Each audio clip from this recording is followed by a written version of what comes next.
ബിസ്മില്ലാഹിർ റഹ്മാനിർ റഹീം. ഹാറൂൺ റഷീദ് നിങ്ങൾ കേട്ടിട്ടുണ്ടോ? ഹാറൂൺ റഷീദ് ഇസ്ലാമിക ചരിത്രത്തിൽ തുല്യതയില്ലാത്ത വിപ്ലവം സൃഷ്ടിച്ച പ്രഗത്ഭനായ ഭരണാധികാരിയാണ് ഹാറൂൺ റഷീദ്. ആ ഹാറൂൺ റഷീദിന് ഒരു ഡോക്ടറുണ്ട്, ക്രൈസ്തവനായൊരു ഡോക്ടർ. അദ്ദേഹം അലി ഇബ്നുൽ ഹസൻ എന്ന് പറയുന്ന ഒരാളോട് പറഞ്ഞു, ലൈസ ഫീ കിതാബികും മിൻ ഇൽമി തിബ്ബി ശൈഅൻ. നിങ്ങളുടെ ഖുർആനിൽ മെഡിസിനെ കുറിച്ചൊന്നും പറയുന്നില്ലല്ലോ, നിങ്ങളുടെ ഖുർആനിൽ ആരോഗ്യത്തെ കുറിച്ചൊന്നും പറയുന്നില്ലല്ലോ. വൽ ഇൽമു ഇൽമാൻ. എഡ്യൂക്കേഷൻ എന്ന് പറയുന്നത്, ഇൽം എന്ന് പറയുന്നത് രണ്ട് ഇൽമാണ്. ഒന്ന് ഇൽമുൽ അദിയാൻ, രണ്ട് ഇൽമുൽ അബ്ദാൻ. രണ്ട് ഇൽമാണ്. മതങ്ങളെ കുറിച്ച്, ശരീരത്തെ കുറിച്ച് ഒന്ന് ആരോഗ്യശാസ്ത്രം, പിന്നൊന്ന് മതത്തെ കുറിച്ചുള്ള പഠനം. അങ്ങനെ രണ്ട് ഇൽമാണ്. ഇവിടെ നോക്കുമ്പോ നിങ്ങളുടെ ഖുർആനിൽ ആരോഗ്യത്തെ കുറിച്ചൊന്നും പറയുന്നില്ലല്ലോ എന്നാര് പറഞ്ഞു? ക്രൈസ്തവനായ ഡോക്ടർ. ഹാറൂൺ റഷീദിന്റെ ഡോക്ടറാണ്. അവർക്കൊക്കെ ഒരു ഡോക്ടർ ഉണ്ടാകും കൊട്ടാരത്തിൽ. ബഹുഭൂരിഭാഗം ഭരണാധികാരികളുടെയും ഡോക്ടർ ഒന്നുകിൽ ക്രിസ്ത്യൻസ് ആയിരുന്നു, അല്ലെങ്കിൽ ജൂതന്മാരായിരുന്നു, അങ്ങനെയൊക്കെ ആയിരുന്നു. അപ്പൊ മഹാനായ അലി ഇബ്നു ഹസൻ എന്നവർ അദ്ദേഹത്തോട് പറഞ്ഞു, ഖുർആനിൽ എങ്ങനെയുണ്ടല്ലോ, ഖുർആനിലുണ്ടല്ലോ ആരോഗ്യത്തെ കുറിച്ച്. ഖുർആനിലുണ്ട്, ഖദ് ജമഅ അല്ലാഹു തിബ്ബ കുല്ലഹു ഫീ നിസ്ഫി ആയ. 6000 ചില്ലാനം ആയത്തുകളിൽ 6000 ചില്ലാനം ആയത്തുകൾ പരിശുദ്ധമായ ഖുർആനിൽ ഉണ്ടായിട്ട് അല്ലാഹു റബ്ബ് സുബ്ഹാനഹു വ തആല ആരോഗ്യത്തെ പറയാൻ ഒരു അര ആയത്താണ് ഉപയോഗപ്പെടുത്തിയത്. അര ആയത്ത്. 6000 ചില്ലാനം ആയത്തുകളിൽ അര ആയത്ത്. 1000 കോഴിക്ക് അരക്കാടാന്ന് അറിയില്ലേ അല്ലേ? സ്കൂളിലേക്ക് പോകുമ്പോ ഉച്ചയ്ക്കുള്ള ലഞ്ചിന് 8 കാടമുട്ടൊക്കെ കൊടുത്തേക്കുന്ന ഉമ്മമാരുണ്ട്. 9 കാടമുട്ട.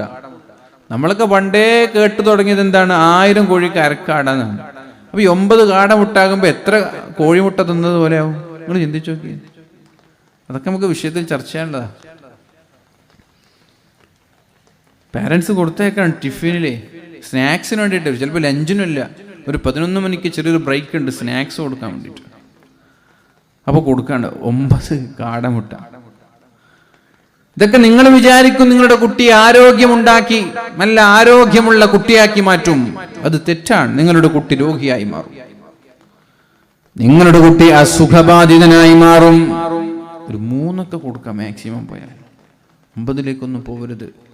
തിന്നരുത് എന്ന് പറയണം. ചില സമയത്ത് തീറ്റയ്ക്ക് പോലും ലിമിറ്റ് വെക്കണം. ചില സ്ഥലത്ത്, ചില സമയത്ത്, ചില പ്രായത്തിലൊക്കെ തീറ്റയ്ക്ക് ഒരു ലിമിറ്റ് ഉണ്ട്. പറയാം, വിഷയത്തിലേക്ക് വരാം. അപ്പൊ ഇവിടെ മഹാനായ അലി ഇബ്നു ഹസൻ എന്നവർ ആ ക്രൈസ്തവനോട് പറഞ്ഞ മറുപടി, 6000 ചില്ലാനം ആയത്തുകളിൽ അല്ലാഹു തആല അര ആയത്താണ് ആരോഗ്യത്തെ പറയാൻ വേണ്ടി ഉപയോഗപ്പെടുത്തിയത്. ഏതാണ് ആ ആയത്തെന്നറിയോ? ഇതിലെല്ലാം ഉണ്ട്. ഈ ആയത്ത് കേട്ടാൽ, ഈ ആയത്തിനനുസരിച്ച് ജീവിച്ചാൽ ആ മനുഷ്യനൊരു രോഗം വരില്ല. നിങ്ങൾ കണ്ടിട്ടുണ്ടോ അങ്ങനെ ഒരു ആയത്ത്? നിങ്ങൾ എത്ര കൊല്ലായി ഖുർആൻ ഓതാൻ തുടങ്ങിയിട്ട്? ഇങ്ങനൊരു ആയത്ത് നിങ്ങൾ ഖുർആനിൽ ശ്രദ്ധിച്ചിട്ടുണ്ടോ? അര ആയത്ത്. ആ ആയത്ത് ശ്രദ്ധിച്ചാൽ ഒരു അസുഖവും വരില്ല. അതാണ് മെഡിസിന്റെ ഏറ്റവും പ്രധാനപ്പെട്ട നിർദ്ദേശം ഖുർആനിലുള്ളത്. ഏതാണെന്നറിയോ? സൂറത്തുൽ അഅറാഫിലെ 31-ാമത്തെ ആയത്താണത്. കുലു വശ്റബു വലാ തുസ്രിഫു. കുലു വശ്റബു വലാ തുസ്രിഫു. അതിന്റെ അർത്ഥം അറിയോ? കുലു എന്താ? കുലു എന്ന് പറഞ്ഞാൽ അക്കിൽ. കുലു തിന്നണം. എങ്ങനെ? കുലു എന്ന് പറഞ്ഞാൽ തിന്നണം. വശ്റബു എന്ന് പറഞ്ഞാൽ കുടിക്കണം. അടുത്തതാണ് മരുന്ന്. വലാ തുസ്രിഫു, അമിതമാവരുത്. അതാണ് മരുന്ന്. 9 കാടമുട്ട വേണ്ട, 3 മതി. കുലു തിന്നണം, വശ്റബു കുടിക്കണം, വലാ തുസ്രിഫു അമിതമാവരുത്. ഇതാണ് ഖുർആനിൽ മെഡിസിനെ കുറിച്ച് പറഞ്ഞത്, മരുന്നിനെ കുറിച്ച് പറഞ്ഞത്. ഈ ഒരു ആയത്ത് ബേസ് ചെയ്തിട്ട് നിങ്ങളുടെ മക്കളും നിങ്ങളും ജീവിച്ചാല് മരണം വരെ നിങ്ങൾക്ക് അള്ളാഹുവിന്റെ പരീക്ഷണം എന്ന രീതിയിലുള്ള രോഗമല്ലാതെ ഭക്ഷണം കൊണ്ടുള്ള അസുഖം ഉണ്ടാവില്ല. ഇന്നത്തെ ഓൾമോസ്റ്റ് രോഗങ്ങളും നമ്മുടെ ഭക്ഷണം കൊണ്ട് നമ്മൾ ഉണ്ടാക്കുന്നതാണ്. ലഹറൽ ഫസാദു ഫിൽ ബർരി വൽ ബഹരി ബിമാ കസബത് അയ്ദിന്നാസ് ലിയുദീഖഹും ബഅദല്ലദീ അമിലൂ ലഅല്ലഹും യർജിഊൻ. പരിശുദ്ധ ഖുർആനിൽ അല്ലാഹു പറയുന്നത് ഒരു മനുഷ്യന് അസുഖം വരുന്നത് ബിമാ കസബത് അയ്ദിന്നാസ്, അയാൾ തന്നെ രോഗത്തെ വിളിച്ചു വരുത്താണ്.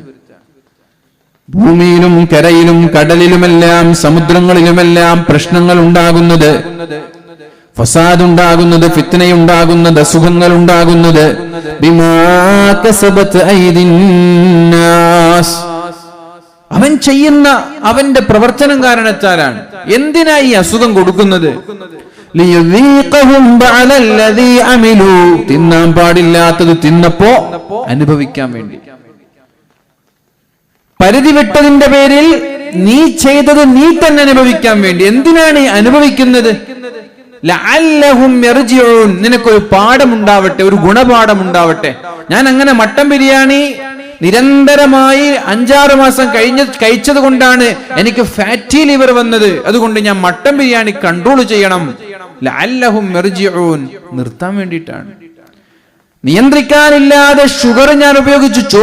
ഷുഗർ എന്ന് പറയുമ്പോ പഞ്ചസാര മാത്രമല്ല, ചായയും ബേക്കറിയും സ്വീറ്റ്സും ചോറും ജ്യൂസും കൂൾ ഡ്രിങ്ക്സും സോഫ്റ്റ് ഡ്രിങ്ക്സും എല്ലാം ഒരു പരിധിയില്ലാതെ ഞാൻ ഉപയോഗിച്ചപ്പോ ഞാൻ ഷുഗർ പേഷ്യന്റായി. നിങ്ങൾ ചെയ്തതിന് നിങ്ങൾ തന്നെ പരിണിത ഫലം അനുഭവിക്കുന്നു. ഇതെല്ലാം കൺട്രോൾ ചെയ്യാൻ വേണ്ടി, നിയന്ത്രിക്കാൻ വേണ്ടി. ഇനിയെല്ലാം ഷുഗറും ലഡുവും ഭക്ഷണവും എല്ലാം ഒന്ന് കൺട്രോൾ ചെയ്യും. അതിനാണ് ظهر الفساد في البر والبحر بما كسبت أيدي الناس. ഫാറ്റി ലിവർ വന്നത് കള്ളു കുടിച്ചിട്ടാണ്. ഫാറ്റി ലിവർ കള്ളുടിയന്മാർക്ക് വരുന്ന അസുഖം. പക്ഷെ ഇന്ന് സാധാരണ എല്ലാവർക്കും ഉണ്ട് ഫാറ്റി ലിവർ. എന്തുകൊണ്ട്? നിരന്തരമായി മട്ടൺ കഴിക്കുന്നത്, ബീഫ് കഴിക്കുന്നത്. ഇതൊക്കെ കഴിക്കണ്ടെന്നല്ല, ഇതിനൊക്കെ ഒരു ലിമിറ്റ് ഉണ്ട്. ഇസ്ലാം പറഞ്ഞു തന്നൊരു കണക്കുണ്ട്, അതിനപ്പുറത്തേക്ക് അത് പോവരുത്. പ്രോട്ടീന് വേണം, മിനറൽസ് വേണം, വൈറ്റമിൻ വേണം, എല്ലാം വേണം നമ്മുടെ ശരീരത്തിലേക്ക്. പക്ഷേ നമ്മുടെ മദ്രസ സിസ്റ്റത്തിലോ നമ്മുടെ സ്കൂൾ സിലബസിലോ എന്ത് കഴിക്കണം, എങ്ങനെ കഴിക്കണം എന്നുള്ളൊരു പാഠ്യപദ്ധതിയിൽ, ഒരു സിലബസിൽ ഒരു സബ്ജക്ട് ഉൾപ്പെടുത്തിയിട്ടേ ഇല്ല. നമ്മുടെ ഉപ്പമാർക്കും അറിയില്ല, നമ്മുടെ ഉസ്താദുമാർക്കും അറിയില്ല, നമ്മുടെ ആരോഗ്യ വിദഗ്ധർക്ക് അറിയാമെങ്കിലും അവരത് ഉൾപ്പെടുത്തുന്നില്ല. വലിയ ബിസിനസ് മാഫിയകൾക്ക് വേണ്ടി. ഇവിടെ പാരസിറ്റമോൾ പെനഡോളും തമ്മിലുള്ള യുദ്ധം നിങ്ങൾ കണ്ടില്ലേ? ഇല്ലേ? നിങ്ങൾ കണ്ടില്ല? ഈ അടുത്ത് വന്ന വാർത്ത, കോടിക്കണക്കിന് രൂപയാണ് ഡോക്ടർമാർക്ക് ഡോൾ കമ്മീഷനായി നൽകിയത്. എന്തിന്? പാരസിറ്റമോളിനെക്കാളും ജനങ്ങൾക്ക് രോഗം വരുമ്പോ കുടിക്കാൻ നിങ്ങൾ ഡോൾ കൊടുക്കണമെന്ന് പറഞ്ഞ് എത്രയോ കോടി, എനിക്ക് ആ കോടിയുടെ എണ്ണം ഞാൻ മറന്നുപോയി, ഞാൻ സ്ക്രീൻഷോട്ട് എടുക്കാനും മറന്നുപോയി. കോടിക്കണക്കിന് രൂപ ഡോക്ടർമാർക്ക് നൽകിയിരുന്നു. പാരസിറ്റമോളിനെ ഒതുക്കി അവിടത്തേക്ക് ഡോൾ കയറാൻ വേണ്ടിയിട്ട്.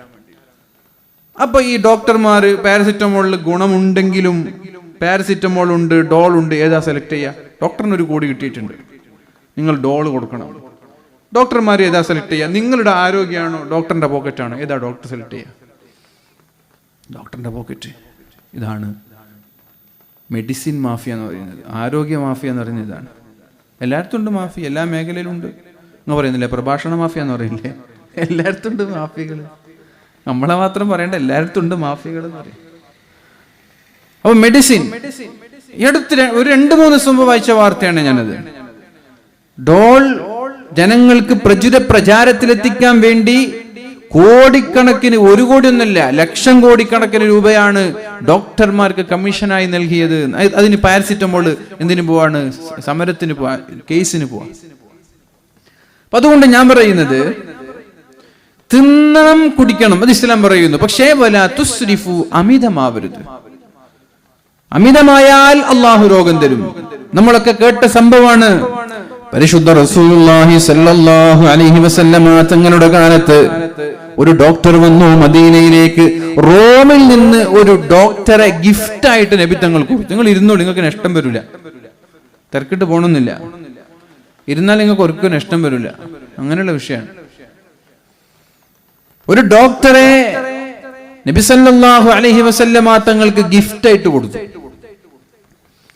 ഒരു മാസം 2 മാസം അദ്ദേഹം മദീനയിൽ ഡോക്ടറായിട്ട് ഒരു ക്ലിനിക്ക് തുടങ്ങി. ക്ലിനിക്ക് ഉണ്ടാവില്ല, എല്ലായിടത്തും ക്ലിനിക്ക് ഉണ്ടാവും. ഒരു ക്ലിനിക്ക് തുടങ്ങി ജനങ്ങളെ സേവിക്കാൻ വേണ്ടി. 2 മാസമായിട്ടും മദീനയിൽ രോഗികളില്ല. ആരും പോകുന്നില്ല. ഡോക്ടറെ കാണാൻ ആളുകൾ പോകുന്നില്ല. അപ്പോഴാണ് അയാൾ അല്ലാഹുവിന്റെ ഹബീബിന്റെ സമീപത്തേക്ക് കടന്നു വന്നിട്ട് നബി തങ്ങളോട് ചോദിച്ചത്, യാ റസൂലല്ലാഹ്, ഞാൻ ഇവിടെ വന്നിട്ട് മാസങ്ങളായി, പക്ഷേ ഒരു രോഗി പോലും എന്നെ കാണാൻ വരുന്നില്ലല്ലോ.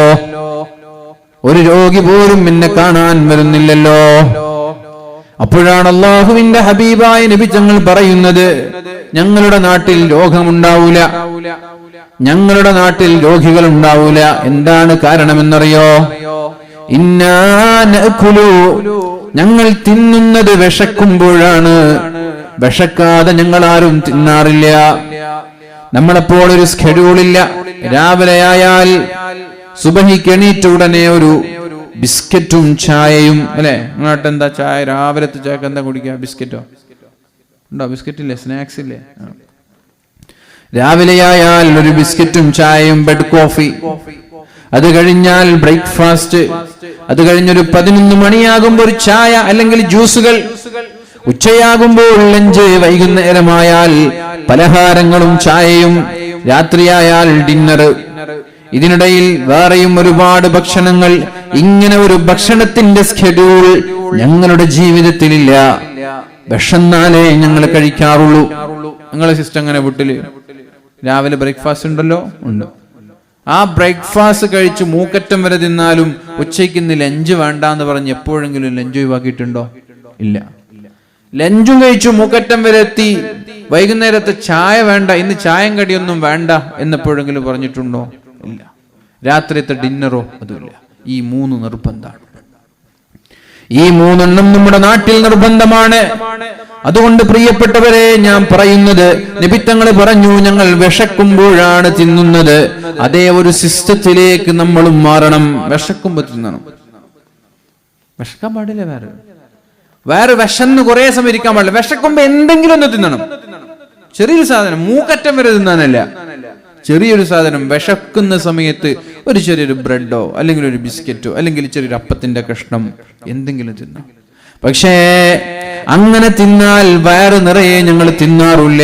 അതും പ്രത്യേകതയാണ്. വിശക്കുമ്പോഴേ ഞങ്ങൾ തിന്നാറുള്ളൂ. പക്ഷെ തിന്നുമ്പോ വയറ് നിറയെ ഞങ്ങൾ തിന്നാറില്ല. വിശപ്പ് മാറിയാൽ ഞങ്ങൾ തീറ്റ നിർത്താറാണ് എന്ന് പരിശുദ്ധ റസൂലുള്ളാഹി സ്വല്ലല്ലാഹു അലൈഹി വസല്ലം. അതുകൊണ്ട് ഞങ്ങൾക്കാർക്കും രോഗമില്ല, ഞങ്ങൾക്ക് ഹോസ്പിറ്റലിലേക്ക് പോവേണ്ട ആവശ്യമില്ല. റസൂലുള്ളാഹി സ്വല്ലല്ലാഹു അലൈഹി വസല്ലം തങ്ങൾ പറഞ്ഞു, തദാവൂ, നിങ്ങൾ എന്ത് ചെയ്യണം? ചികിത്സിക്കണം. കാരണം എല്ലാ രോഗങ്ങൾക്കും അല്ലാഹു റബ്ബ് സുബ്ഹാനഹു വ തആല മരുന്നിനെ ഭൂമിയിലേക്ക് ഇറക്കിയിട്ടുണ്ട്. നഅം യാ ഇബാദല്ലാഹ്. ഒരു അറാബി അല്ലാഹുവിന്റെ ഹബീബിനോട് ചോദിച്ചു, യാ റസൂലല്ലാഹ്, അലാ നതദാവാ, ഞങ്ങൾ ചികിത്സിക്കണോ നബിയെ? രോഗം വന്നാൽ ചികിത്സിക്കണോ? അല്ല അല്ലാഹുവിനോട് ദുആ ചെയ്യണോ? രോഗം വന്നാൽ ചികിത്സിക്കണം. രോഗം വന്നാൽ ഏതെങ്കിലും തങ്ങന്മാരുടെ അടുത്തോ ഇസ്മിന്റെ ആളുകളുടെ അടുത്തോ ജ്യോത്സ്യന്മാരുടെ അടുത്തോ അല്ല പോവേണ്ടത്. രോഗം വന്ന ഡോക്ടറെ കാണിക്കേണ്ടത്. തങ്ങന്മാരുടെ അടുത്ത് പോകണം. എന്തിന്? അവരോട് പറയണം, എനിക്ക് രോഗമുണ്ട്, നിങ്ങൾ ദുആ ചെയ്യണം ശിഫയാവാൻ. വലിയ വലിയ ഉഖ്റവിയായ പണ്ഡിതന്മാരുടെ അടുത്തേക്ക് പോകണം. എന്തിന്? അവരോട് പറയണം, എനിക്ക് ഇന്നാലെന്നൊരു അസുഖമുണ്ട് ഉസ്താദ്, ദുആ ചെയ്യണം. അവർ മന്ത്രിച്ചു തരും, വെള്ളം കുടിക്കാം. അതല്ലാതെ വലിയ ക്യാൻസർ പോലെയുള്ള അസുഖങ്ങളൊക്കെ വരുമ്പോ ഡോക്ടറെ കാണിക്കാതെ ഏതെങ്കിലും ഒരു തങ്ങൾ പറയാൻ, ഡോക്ടറൊന്നും കാണിക്കണ്ട, അതൊക്കെ ഞാൻ ശരിയാക്കി തരാം. അങ്ങനെ എത്ര ആളുകൾ മരിച്ചു പോയിട്ടുണ്ടെന്ന് അറിയാം. ഹോസ്പിറ്റലിൽ ഡോക്ടർ പറയും, ഗർഭിണിയായാൽ ഇത് ഓപ്പറേഷൻ നിർബന്ധമാണ്, സിസേറിയൻ നിർബന്ധമാണ് എന്ന് പറയുമ്പോ ചില ആളുകൾ പറയും, ഡോക്ടർ പറഞ്ഞൊന്നും കേൾക്കണ്ട, നിങ്ങൾ പിന്നെ നോർമൽ ഡെലിവറിക്ക് വെയിറ്റ് ചെയ്യണം. അങ്ങനെ എത്ര മരിച്ചു പോയിട്ടുണ്ട് ഒരു കുട്ടികൾ. ഡോക്ടർ ഇതൊക്കെ സ്കാൻ ചെയ്തിട്ട് തല തിരിഞ്ഞു, വെള്ളമില്ല, ഇതൊക്കെ കണ്ടിട്ട് ഡോക്ടർ പറയാൻ, നിങ്ങൾ എന്ത് ചെയ്യണം? സിസേറിയൻ ചെയ്യണം. കുട്ടിക്ക് എപ്പോഴും സുഖം സിസേറിയൻ തന്നെയാണ് പ്രസവത്തെക്കാളും.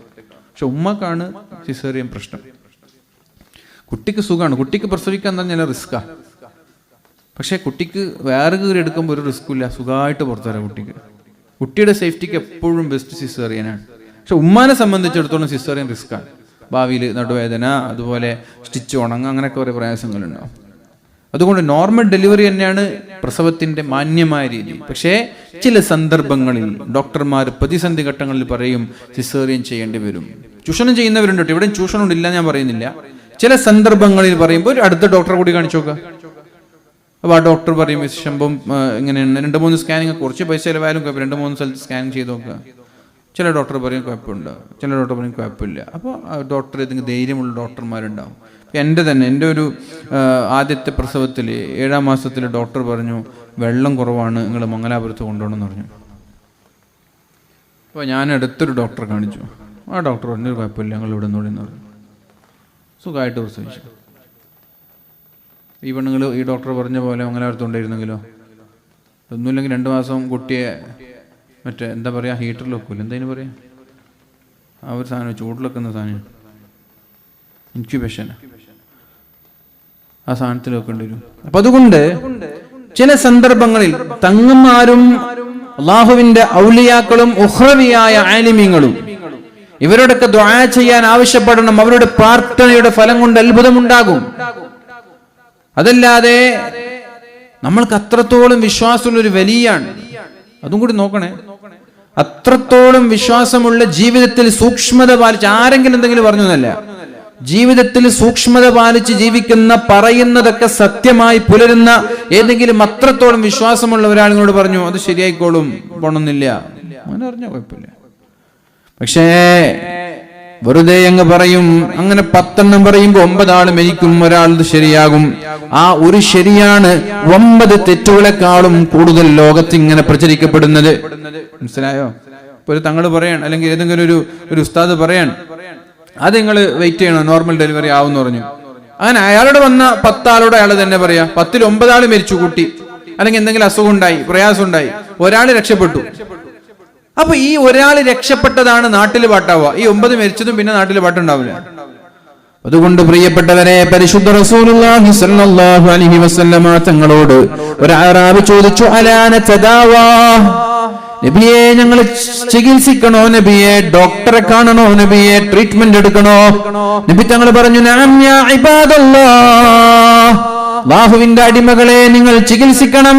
തദാവു ഫഇന്നല്ലാഹ ലം യളഅ ദാഅൻ ഇല്ലാ വളഅ ലഹു ശിഫാഅ, ലോകത്ത് ഏത് രോഗം അല്ലാഹു സൃഷ്ടിച്ചിട്ടുണ്ടെങ്കിലും ആ രോഗത്തിന് അല്ലാഹു മരുന്നും കൂടി സൃഷ്ടിച്ചിട്ടുണ്ട് എന്ന് പരിശുദ്ധ റസൂലുള്ളാഹി സ്വല്ലല്ലാഹു അലൈഹി വസല്ലം.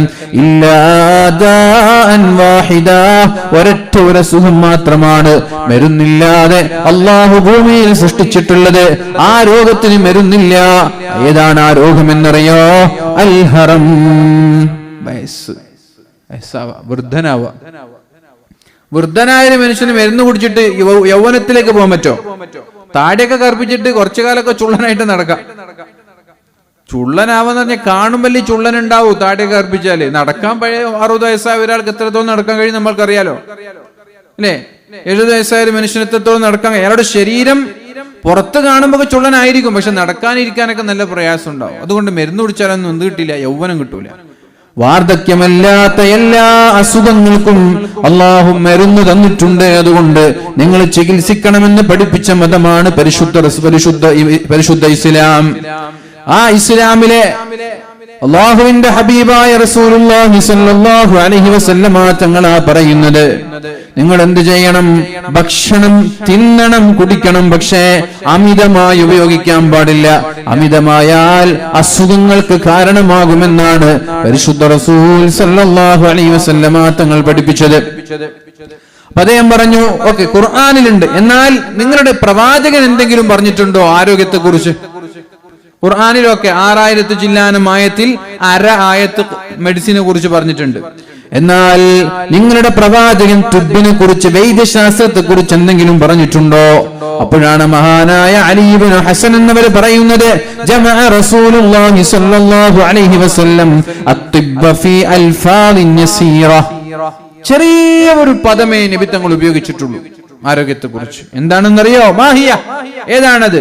അദ്ദേഹം പറഞ്ഞു, അൽ മഇദതു ബൈതുദ്ദാ, രോഗത്തിന്റെ വീട്, രോഗത്തിന്റെ കേന്ദ്രം, അത് ആമാശയമാണെന്ന് പരിശുദ്ധ റസൂലുള്ളാഹ്. വയറാണ് രോഗത്തിന്റെ കേന്ദ്രം. എങ്ങനെയുണ്ട്? ഖുർആൻ പറഞ്ഞതും നബി തങ്ങൾ പറഞ്ഞതും ഒന്നല്ലേ? അൽ മഇദ, ആമാശയം, കൊടൽ, ആമാശയമാണ് ബൈതുദ്ദാ, രോഗങ്ങളുടെ പ്രഭവ കേന്ദ്രം, രോഗങ്ങളുടെ സോഴ്സ്, രോഗങ്ങളുടെ ഉത്ഭവം അത് നമ്മുടെ വയറ്റിൽ നിന്നാണ്. എന്ന് വെച്ചാൽ മൂക്കറ്റം വരെ തിന്നൽ, വയറ് നിറഞ്ഞിട്ടും പിന്നെയും തിന്ന, ഇതാണ് ഒരു മനുഷ്യനെ രോഗിയാക്കുന്നത്. നിങ്ങൾക്ക് ആരോഗ്യത്തോടു കൂടി ജീവിക്കാൻ ആഗ്രഹമുണ്ടോ? ഉണ്ടോ? ഭക്ഷണം നിയന്ത്രിക്കുക. ഭക്ഷണം നിയന്ത്രിച്ചാൽ അല്ലാഹു റബ്ബ് സുബ്ഹാനഹു വ തആല രോഗത്തിൽ നിന്ന് നമ്മെ രക്ഷപ്പെടുത്തും. അപ്പൊ അദ്ദേഹം പറഞ്ഞു, മാ തറക കിതാബുക്കും വലാ നബിയ്യിക്കും, നിങ്ങളുടെ നബിയോ നിങ്ങളുടെ ഖുർആനോ ഒന്നുപോലും ഒഴിവാക്കിയിട്ടില്ലല്ലോ, എല്ലാം പറഞ്ഞിട്ടുണ്ടല്ലോ എന്ന് അദ്ദേഹം പറയുന്നുണ്ട്. റസൂലുള്ളാഹി സ്വല്ലല്ലാഹു അലൈഹി വസല്ലമ തങ്ങൾ പറഞ്ഞു, ഒരു മനുഷ്യൻ നിറക്കുന്നതിൽ ഏറ്റവും അപകടകരമായ നിറക്കൽ ഒരു മനുഷ്യന്റെ ആമാശയമാണ്, ഒരു മനുഷ്യന്റെ വയറാണ് എന്ന് പരിശുദ്ധ റസൂലുള്ളാഹ്.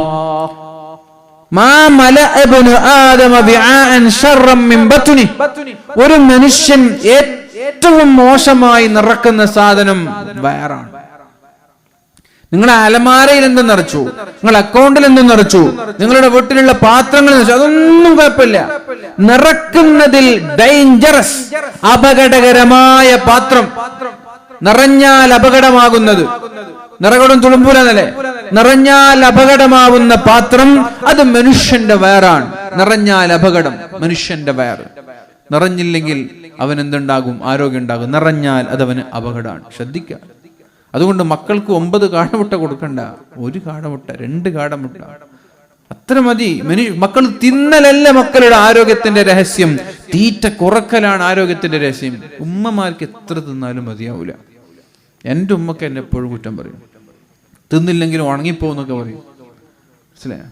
നമ്മൾക്ക് എങ്ങനെയെങ്കിലും തടിയൊക്കെ കുറച്ചിട്ട് അങ്ങനെ സ്ലിമ്മായിട്ട് നടക്കാൻ ആഗ്രഹിക്കുമ്പോഴായിരിക്കും ഉമ്മ ചീത്ത പറയാ. തിന്നില്ലെങ്കിൽ നീ ഉണങ്ങിപ്പോയത് കണ്ടില്ലേ എന്നല്ലേ പറയും ഉമ്മ. ആരെങ്കിലും വന്നിട്ട് എന്തെങ്കിലും പറയും, ചിലപ്പോൾ ഞാനൊക്കെ എന്തെങ്കിലും ഉറക്ക ചടവോ ഉറക്ക ക്ഷീണമൊക്കെ ഉണ്ടാകുമ്പോൾ പിന്നെ നോക്ക് എന്തായി പിന്നെ കോലെന്നൊക്കെ ചോദിച്ചാൽ പിന്നെ ഉമ്മക്ക് വലിയ ക്ഷീണമായി. ഉമ്മ തിന്ന് പറയും, ഇത് അവരെങ്ങനെ പറഞ്ഞു, ഇവരിങ്ങനെ പറഞ്ഞു, നിന്റെ കോലെന്താണ്, ആകെ ഉണങ്ങിപ്പോയി അങ്ങനെയൊക്കെ പറയും. അതല്ലേ നമുക്ക് തിന്നതിന് എന്തെങ്കിലും കുറവുണ്ട്? റസൂലുള്ളാഹി പറഞ്ഞത് 3-1 തിന്നാനാണ്. നമ്മൾ 3-1 പോയിട്ട് അതിൻ്റെയൊക്കെ ഡബിൾ എത്ര കൂടുതൽ തിന്നുന്നുണ്ട്. അപ്പൊ ഉമ്മമാർക്ക് മക്കൾ എത്ര തിന്നാലും തികയില്ല. എൻ്റെയൊക്കെ പഠിക്കുമ്പോൾ എൻ്റെ ഒരു കൂടെ പഠിക്കുന്ന ഒരു കുട്ടി ഉണ്ടായിരുന്നു, നല്ല തടിയുള്ള കുട്ടി. ആ കുട്ടി വീട്ടിൽ പോയാലും ഉമ്മ എന്താ പറയാ, നീ നല്ലോണം ക്ഷീണിച്ചിട്ടുണ്ട് എന്ന്. നമ്മളെ ക്ലാസ്സിലാണ് ഏറ്റവും തടിയുള്ള കുട്ടിയാണ്, ഏറ്റവും തടിയുള്ള. ഞങ്ങൾ വിളിക്കാൻ തന്നെ ബൊഡൻ, ഞങ്ങൾ ബൊഡൻ വിളിക്കലുണ്ട്. നിങ്ങൾ തടിയന്മാരെ ബൊഡൻ എന്നാ വിളിക്കുക, കാസർഗോഡ് തടിയന്മാരെ. അപ്പൊ അങ്ങനെ അവനോട് പോലും വീട്ടിലെത്തി ഉമ്മ പറഞ്ഞു, ആകെ ക്ഷീണിച്ചിട്ടുണ്ടല്ലോ, ആകെ തടിയൊക്കെ കുറഞ്ഞിട്ടുണ്ടല്ലോ. നമ്മളെ ക്ലാസ്സിലാണെങ്കിൽ 2 ആളിരിക്കാനുള്ള സ്ഥലം അയാൾ ഒറ്റക്കാണ്. അപ്പോ ഒരു മനുഷ്യനെ സംബന്ധിച്ചിടത്തോളം എന്താ തിന്നേണ്ടതെന്ന് നബി തങ്ങൾ പറയുന്നുണ്ട്.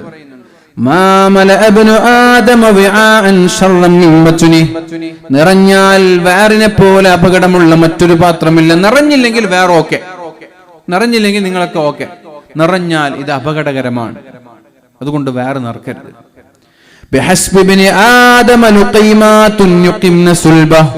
ഒരു മനുഷ്യന് നിവർന്നു നിൽക്കാൻ 1, 2, 3 ഉരുളകൾ മതി എന്ന് പരിശുദ്ധ റസൂലുള്ളാഹ്.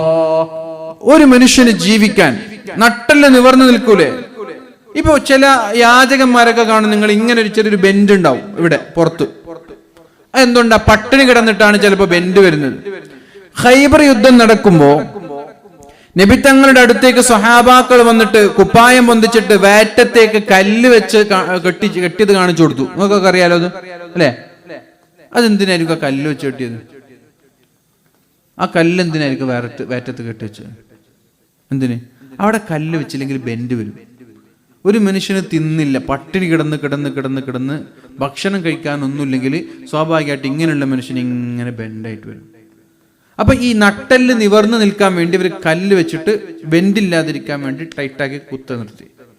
എന്നിട്ട് നബി തങ്ങളോട് പറഞ്ഞു, നബിയെ ഞങ്ങളൊക്കെ കല്ല് വെച്ച് കെട്ടിയിട്ടുണ്ട്. അപ്പൊ നബി തങ്ങൾ കുപ്പായം മുന്തിച്ച് കാണിച്ചു കൊടുത്തു, 3 കല്ല് വെച്ചിട്ടുണ്ട്. നബി തങ്ങൾ ഇവരെക്കാളും പട്ടിണിയാണ്, ഇവരെക്കാളും മുമ്പേ പട്ടിണി അടക്കാൻ തുടങ്ങിയതാണ്. അത്താഴം കഴിക്കുന്നത് 3 ഈത്തപ്പഴത്തിൽ, നോമ്പ് തുറക്കുന്നത് 3 ഈത്തപ്പഴത്തിൽ, ഇതല്ലാതെ വേറൊന്നും കിട്ടുന്നില്ല. ഇന്ന് നോമ്പ് തുറന്നു 3 ഈത്തപ്പഴം കൊണ്ട്, രാത്രി വേറെ കഴിക്കാനൊന്നുമില്ല. അത്താഴം ചിലപ്പോ കഴിച്ചാൽ 3 ഈത്തപ്പഴം കൊണ്ട് കഴിക്കും. കഴിച്ചില്ലെങ്കിൽ 11 മണിയാകുമ്പോൾ വീട്ടിൽ ഭാര്യയോട് ചോദിക്കും, എന്തെങ്കിലും ഉണ്ടോ നാസ്തക്ക്? ഒന്നുമില്ല, എന്നാ ഞാൻ ഇന്നും നോമ്പ് പോയിക്കോളാം, നാളെ രാത്രി 3 ഈത്തപ്പഴം. ഇതായിരുന്നു നബി തങ്ങൾ 2 മാസം ഭക്ഷണം കഴിച്ച്. അപ്പൊ സ്വാഭാവികമായിട്ട് നബി തങ്ങളുടെ വേറിലൊന്നും ഇല്ലാതിരിക്കുമ്പോ ബെൻഡ് വരും. നബി തങ്ങൾ 3 കല്ല് വെച്ചിട്ട്. അപ്പൊ ഒരു മനുഷ്യന്റെ നട്ടെല്ല് നിവർന്നു നിൽക്കാൻ 1, 2, 3 ഉരുള മതി. ഒരു 3 ഈത്തപ്പഴം വിശക്കുമ്പോ കഴിച്ചാൽ തന്നെ നട്ടെല്ല് നിവർന്നു നിൽക്കും. നോമ്പുറക്കുമ്പോ ആ സമയത്തല്ല, വിശക്കുമ്പോ ഒരു 3 ഈത്തപ്പഴം കഴിച്ചാൽ തന്നെ എന്ത് ചെയ്യും? നട്ടെല്ല് നിവർന്നു നിൽക്കും. അതുകൊണ്ട് നട്ടെല്ല് നിവർന്നു നിൽക്കാൻ 3 ഉരുളകൾ മതി എന്ന് പരിശുദ്ധ റസൂലുള്ളാഹ്. അത്രയാണ് കഴിക്കേണ്ടത്. ഇനി നിങ്ങൾക്ക് അത്ര മതിയാവുന്നില്ലെങ്കിൽ അടുത്ത ഓപ്ഷൻ, ശ്രദ്ധിച്ചോളേ, കഴിക്കേണ്ട എത്രയാണ്? നിങ്ങൾക്ക് ഡ്രൈ ഫ്രൂട്ട്സ് നമ്മുടെ മുമ്പിൽ കൊണ്ടുവന്നിട്ട് വെക്കും, കാഷ്യൂ, പിസ്ത, ബദാം. നിങ്ങൾ എത്ര കഴിക്കും? കാഷ്യൂ എണ്ണമില്ലാതെ കഴിക്കൂലേ? ടപ്പേന്ന് പറഞ്ഞാൽ ഇങ്ങനെ പിസ്തയും ബദാമും കാഷ്യും ഈത്തപ്പഴമൊക്കെ കഴിക്കൂലേ? സത്യത്തിൽ അതിനൊക്കെ ഒരു ലിമിറ്റ് വേണം. അതൊരു 3 പിസ്ത അല്ലെങ്കിൽ 3 ബദാം, ഒരു 3 ഈത്തപ്പഴം, ഒരു 3 കാഷ്യൂ, അത്രേ കഴിക്കാൻ പാടുള്ളൂ. ഇതൊക്കെ കൂടുതൽ കഴിക്കുമ്പോൾ നമ്മൾ രോഗിയായിട്ട് മാറുകയാണ്. ഇതൊക്കെ ശരീരത്തിന് ആവശ്യമുള്ള സാധനമാണ്. പക്ഷെ ഒന്നിച്ച് മൂക്കറ്റം വരെ കഴിച്ചാൽ രോഗിയാക്കുന്ന സാധനമാണ് ഈ സാധനങ്ങളൊക്കെ. ഇപ്പൊ നിങ്ങൾക്ക് ബ്രേക്ക്ഫാസ്റ്റിന് വേണമെങ്കിൽ ഒരു 3 കാഷ്യൂ, 3 ബദാം, 3 ഈത്തപ്പഴം, ഒരു ഗ്ലാസ് ജ്യൂസ്, അത് മതി ബ്രേക്ക്ഫാസ്റ്റിന്. സംഭവം നമ്മൾ അങ്ങനെയല്ല കഴിക്കുക. നമ്മൾ ബ്രേക്ക്ഫാസ്റ്റ് കഴിഞ്ഞതിന് ശേഷം ഒരു 25 ബദാമും 25 കാഷ്യും കഴിക്കും. അപ്പൊ നമ്മൾ രോഗിയാവാതിരിക്കോ? ശ്രദ്ധിക്കുങ്ങള്, പരിശുദ്ധ റസൂലുള്ളാഹി സ്വല്ലല്ലാഹു അലൈഹി വസല്ലമ തങ്ങൾ പറഞ്ഞു, നിങ്ങൾക്ക് നട്ടെല്ല് നിവർന്ന് നടക്കാൻ, നിങ്ങളുടെ നട്ടെല്ല് ബെഞ്ചാവാതിരിക്കാൻ, വളയാതിരിക്കാൻ 3 ഉരുളകൾ മതി, കൂടുതൽ വേണ്ട. ഇനി അത്ര പോരായെങ്കിൽ ഇത് മതിയാവുന്നില്ല എങ്കിൽ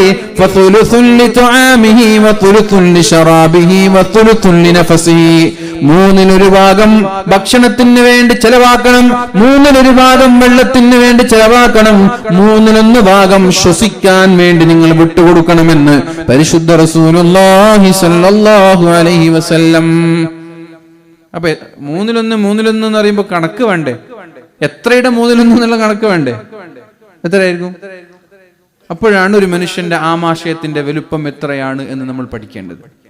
നബി തങ്ങൾ പറഞ്ഞു 1/3 അപ്പത്തിന് വേണ്ടി. രാവിലെ ബ്രേക്ക്ഫാസ്റ്റ് കഴിക്കുമ്പോൾ നെയ്സ്പത്തിരി കഴിക്കാൻ 1/3 നെയ്സ്പത്തിരി, ചായക്ക് ഒരു 1/3 കഴിഞ്ഞു. പിന്നെ ഒരു 1/3 അവിടെ ബാക്കി വെക്കണം. എന്തിന്? ശ്വാസ തടസ്സമില്ലാതിരിക്കാൻ വേണ്ടിയിട്ട്, കിതപ്പില്ലാതിരിക്കാൻ വേണ്ടി, ശ്വാസമുട്ടില്ലാതിരിക്കാൻ വേണ്ടി, സുഖമായിട്ട് ബ്രീത്തിങ് നടക്കാൻ വേണ്ടിയിട്ട്. നിങ്ങൾക്കറിയോ ആമാശയത്തിന്റെ വലിപ്പം എത്രയെന്നറിയോ? അറിയോ? നമ്മൾ നാളെ പഠിച്ചു നോക്കി ആമാശയത്തിന്റെ വലിപ്പം എത്രയാണ്. ഒരു ആവറേജ് ഒരു മനുഷ്യന്റെ ആമാശയത്തിന്റെ വലിപ്പം 1 ലിറ്ററാണ്. 1 ലിറ്റർ. 1 ലിറ്റർ എന്ന് പറഞ്ഞാൽ എത്ര എന്നറിയില്ലേ? അക്വാഫിനേണ്ട ഒരു ബോട്ടിൽ വെള്ളമില്ലേ, അത് 1 ലിറ്റർ കുപ്പിയാണ്. അക്വാഫിന ഇതിൽ ഏറിപ്പോയാൽ 4 ഗ്ലാസ് വെള്ളമല്ലേ പിടിക്കുക അക്വാഫിനയുടെ ഒരു ബോട്ടിൽ, 1 ലിറ്ററിന്റെ ബോട്ടിൽ അല്ലേ? അപ്പോ 1 ലിറ്ററാണ് ഒരു മനുഷ്യന്റെ ആമാശയം. നിങ്ങൾ ഗൂഗിൾ സെർച്ച് ചെയ്ത് നോക്കിക്കോളി, ഒരു മനുഷ്യന്റെ ആമാശയത്തിന്റെ വലുപ്പം എത്രയാണെന്ന്. അപ്പൊ നിങ്ങൾ ചോദിക്കും, ഈ കാണുന്ന ഗർഭിണികളെ പോലെയുള്ള നീണ്ടു നിൽക്കുന്ന വേറെ ഒരു ലിറ്ററാണോ? സത്യത്തിൽ ഇതൊരു ബലൂണ് പോലെയാണ്, എലാസ്റ്റിക് ആണ്. തിന്നുന്നതിനനുസരിച്ച് ഇതിങ്ങനെ വലുതാവും. അതാണ് ചില ആളുകൾക്കൊക്കെ നല്ലോണം വേറെ വരാൻ കാരണം. തിന്നാതെ ഒരു മനുഷ്യന് വേറെ വരൂല, തിന്നിട്ട് തന്നെയാണ് വേറെ ഉണ്ടായത്. വേറെ ഒരാൾക്കാണ്. ഇപ്പൊ ഗർഭിണികളായ പെണ്ണുങ്ങൾ നിങ്ങൾ ആലോചിച്ച് നോക്കി, ആദ്യത്തെ മാസം വേറെ ഒന്നും ഉണ്ടാവില്ല, ഫ്ലാറ്റ് ആയിരിക്കും. 2ാം മാസം ആകുമ്പോൾ കുറച്ച് വലുതായി, 3ാം മാസം വലുതായി, 4ന് വലുതായി. എന്തുകൊണ്ടങ്ങനെ വലുതാകുന്നു? അത് എലാസ്റ്റിക് ആയതുകൊണ്ടാണ്. 9 മാസം ആകുമ്പോൾ വേറെ ഇങ്ങനെ വന്നു, പ്രസവിച്ച ഉടനെ വേറെ ഇങ്ങനെ ചെറുതായി തിരിച്ചു പോയി. അപ്പൊ ഈ ഗർഭിണികൾ ഇത് പെട്ടെന്ന് തന്നെ തിരിച്ചു പോകുന്നുണ്ടല്ലോ പ്രസവിച്ച ഉടനെ. അതേപോലെ തന്നെ വേറെ തിന്നിട്ട് വലുതായ ഒരു മനുഷ്യന് ഫുഡ് കൺട്രോൾ ചെയ്താൽ ആ വയറ് ചെറുതാക്കാൻ പറ്റും. നിങ്ങൾ എക്സസൈസ് ചെയ്തിട്ടോ ഓടിയിട്ടോ നടന്നിട്ടോ ഒന്നും ഒരു കാര്യമില്ല. തീറ്റ തന്നെ കൺട്രോൾ ചെയ്യണം. മൂക്കറ്റം വരെ തിന്നിട്ട് വൈകുന്നേരം രാവിലെ ഞാൻ ഓടുന്നുണ്ട്, എൻ്റെ വീട്ടിൽ ട്രെഡ്മില്ലുണ്ട്, ഞാൻ ടെമ്പിൾസ് എടുക്കലുണ്ട്, ഞാൻ ജിമ്മിന് പോകുന്നു, ഞാൻ ഫുട്ബോൾ കളിക്കുന്നു എന്ന് പറഞ്ഞിട്ട് കാര്യമില്ല. ഫുഡ് 1/3, 1 ലിറ്ററിൻ്റെ 1/3 രാവിലെ കഴിക്കുക, 1/3 വെള്ളത്തിനുണ്ട് ഉപയോഗിക്കുക. ഉച്ചയ്ക്ക് കഴിക്കണമെന്ന് നിർബന്ധമില്ല. വിശന്നാൽ 1/3 കഴിക്കുക, വിശന്നില്ലേ കഴിക്കാതിരിക്കുക. എപ്പോഴാണോ വിശക്കുന്നത്, വിശക്കുമ്പോൾ 1/3 കഴിക്കുക, 1/3 വെള്ളം കുടിക്കുക. അതാണ് നിങ്ങളുടെ വയറ് കുറക്കാനുള്ള, ശരീരം ഫ്ലാറ്റായി സൂക്ഷിക്കാനുള്ള ഏറ്റവും നല്ല വഴി. രോഗിയാവാതെ ആരോഗ്യത്തോടെ ജീവിക്കാനുള്ള വഴി അതാണ്. പരിശുദ്ധ റസൂലുള്ളാഹി സ്വല്ലല്ലാഹു അലൈഹി വസല്ലമ തങ്ങൾ പറഞ്ഞു, ഒരു വയറുള്ള മനുഷ്യനും ഒരു വയറില്ലാത്ത മനുഷ്യനും അള്ളാഹുവിന് ഇഷ്ടം ആരോടാണെന്നറിയോ? വയറില്ലാത്ത മനുഷ്യനോട്. വയറുള്ള മനുഷ്യൻ വലിയ ആബിദാണെങ്കിലും ശരി, അള്ളാഹ്ക്ക് ഇഷ്ടം വയറില്ലാത്തവനോട്. എന്തുകൊണ്ട്? അള്ളാഹു അയാൾക്ക് കൊടുത്ത ശരീരത്തിന്റെ ആരോഗ്യം അയാൾ കൺട്രോൾ ചെയ്തു. ഈ മനുഷ്യൻ ഇബാദത്തൊക്കെ ഉണ്ട്, പക്ഷെ വേറും ആരോഗ്യവും കൺട്രോൾ ചെയ്തില്ല. അൽ മുഅ്മിനുൽ ഖവിയ്യു ഖൈറുൻ വഅഹബ്ബു ഇലല്ലാഹി മിനൽ മുഅ്മിനിൽ ളഈഫ്. ബലഹീനനായ ആരോഗ്യമില്ലാത്ത സത്യവിശ്വാസിയെക്കാളും അള്ളാഹുവിന് ഇഷ്ടം ആരോഗ്യമുള്ള മുഅ്മിനിനെയാണെന്ന് പരിശുദ്ധ റസൂലുള്ളാഹ്. ആരോഗ്യമില്ലാത്തൊരു ചെറുപ്പക്കാരനേക്കാളും അള്ളാഹ്ക്ക് ഇഷ്ടം ആരോഗ്യമുള്ളൊരു ചെറുപ്പക്കാരനെയാണ്. ഇഷ്ടം എന്ന് മാത്രമല്ല, ഖൈറുൻ, അയാളാണ് ഇയാളെക്കാളും നല്ലവൻ. ഖൈർ അൽ മുഅ്മിനുൽ ഖവിയ്യു ഖൈറുൻ വഅഹബ്ബു ഇലല്ലാഹി മിനൽ മുഅ്മിനിൽ ളഈഫ്. ബലഹീനനായ ആരോഗ്യമില്ലാത്ത, കാറ്റ് വന്നാൽ പാറിപ്പോകുന്ന, തീരെ ആരോഗ്യമില്ലാത്ത രോഗിയായ ഒരു മനുഷ്യനെക്കാളും അല്ലാഹുവിന് ഇഷ്ടം ആരോഗ്യമുള്ള ഒരു മനുഷ്യനെയാണ് എന്ന് പരിശുദ്ധ റസൂലുള്ളാഹി സ്വല്ലല്ലാഹു അലൈഹി വസല്ലം. ആരോഗ്യമുണ്ടാവാൻ വയറിന്റെ 1/3 ഭക്ഷണം കഴിക്കണം വിശക്കുമ്പോ, 1/3 വെള്ളത്തിന് വെക്കണം ദാഹിക്കുമ്പോൾ. എന്നിട്ട് നബി തങ്ങൾ പറഞ്ഞു, ഫഇൻ കാന ലാ ബുദ്ദ ഫായിലൻ, നിങ്ങൾക്ക് അത്രത്തോളം 3 ഉരുളയിൽ തൃപ്തിയാവുന്നില്ല എങ്കിൽ ഫതുലുസുൽ ലിതുആമി, 1/4 ലിറ്ററാണ് ഭക്ഷണം കഴിക്കേണ്ടത്. അളന്നിട്ട് ഭക്ഷണം കഴിക്കുന്ന ആളാണ് ക്രിസ്ത്യാനോ റൊണാൾഡോ, വിരാട് കോഹ്ലി എന്ന പോലെയുള്ള സെലിബ്രിറ്റികൾ. അവർ തൂക്കിയിട്ടാണ് ഭക്ഷണം കഴിക്കുക. തുലാസിൽ തൂക്കിയിട്ട്, തുലാസിൽ തൂക്കി എത്ര വൈറ്റമിൻ ഉണ്ട്, എത്ര പ്രോട്ടീൻ ഉണ്ട്, എത്ര മിനറൽസ് ഉണ്ട്, എല്ലാം നോക്കിയിട്ട് നാരുകൾ അടങ്ങിയത് അടങ്ങാത്തത് ശരീരത്തിന് ആവശ്യമുള്ള ന്യൂട്രിഷൻ ഉൾപ്പെടുത്തി തൂക്കി അളന്ന് ഭക്ഷണം കഴിക്കുന്ന ആളുകൾ. അത്രത്തോളം ശരീരത്തിന്റെ നടന്മാര് നടിമാരൊക്കെ ശരീരത്തെ അത്രത്തോളം സൂക്ഷിക്കുന്നുണ്ട്. അത് ഈമാന്റെ ഭാഗമായിട്ടൊന്നുമല്ല, അവരുടെ നിലനിൽപ്പിന്റെ ഭാഗമായിട്ട് അളന്ന് തിന്ന. അപ്പൊ നമ്മൾ അളന്ന് നോക്കി, 1/4 ലിറ്റർ തിന്നാൻ, 1/4 ലിറ്റർ കുടിക്കാൻ ആരോഗ്യം ഉണ്ടാവും, രോഗം ഉണ്ടാവില്ല. നബിത്തങ്ങൾക്ക് ജീവിതത്തിൽ എത്ര വട്ടം പനി വന്നിട്ടുണ്ട്. നബിത്തങ്ങൾക്ക് അസുഖം വന്നത് സിഹറിന്റെ ഭാഗമായിട്ടാണ്. നബിത്തങ്ങൾ വഫാത്താകുമ്പോഴുണ്ടായ അസുഖം ഒരു പെണ്ണ് മാംസത്തിൽ വിഷം കലർത്തിയതിന്റെ പേരിലാണ്. നബിത്തങ്ങൾ എപ്പോഴും പട്ടിണിയായിരുന്നു. തിന്നാതിരിക്കലാണ് ആരോഗ്യത്തിന്റെ രഹസ്യം, തിന്നലല്ല. പൊതുവെ സ്ത്രീകളൊക്കെ തെറ്റിദ്ധരിച്ചത് തിന്നാൻ നല്ലോണം ആരോഗ്യം ഉണ്ടാവുന്ന. ഒരു 10-15 നൈസ്പത്രിയൊന്നും കൊടുക്കേണ്ട, ഒരു 3 നൈസ്പത്രിയൊക്കെ തിന്നാൽ മതി. തിന്ന് പറഞ്ഞ് മക്കൾ തിന്നാൻ നിർബന്ധിപ്പിക്കരുത്. ചെറിയ കുട്ടികളെ വരെ തിന്നാൻ നിർബന്ധിപ്പിക്കുന്ന ഉമ്മമാരില്ലേ? ചെറിയ കുട്ടികൾ 2-3 വയസ്സുള്ള കുട്ടികളെ തിന്നാൻ നിർബന്ധിപ്പിക്കുന്ന ഉമ്മമാരില്ലേ? തിന്നെന്ന് പറഞ്ഞ് നിർബന്ധിപ്പിക്കും. അവർക്ക് ചോക്ലേറ്റ് തിന്നിട്ടുണ്ട്. സത്യത്തിൽ ഒരു സ്നിക്കർ അല്ലെങ്കിൽ ഒരു ബൗണ്ടി അല്ലെങ്കിൽ ഒരു ഡയറി മിൽക്ക്, അത് തന്നെ കുട്ടികളുടെ ആമാശയത്തിന്റെ 1/4 ലിറ്റർ ആയില്ലേ? വേറെ ഫുള്ളായില്ലേ? പിന്നെ നിങ്ങൾ പത്തിരി തിന്നണം നിർബന്ധിച്ചാലോ? അതുകൊണ്ട് ഈ ഒരു വിഷയം ജീവിതത്തിൽ പകർത്തേണ്ട ദീനിയായ ഒരു പാഠ്യപദ്ധതിയിൽ ഉൾപ്പെടുത്തേണ്ട ഒരു വിഷയമാണ്.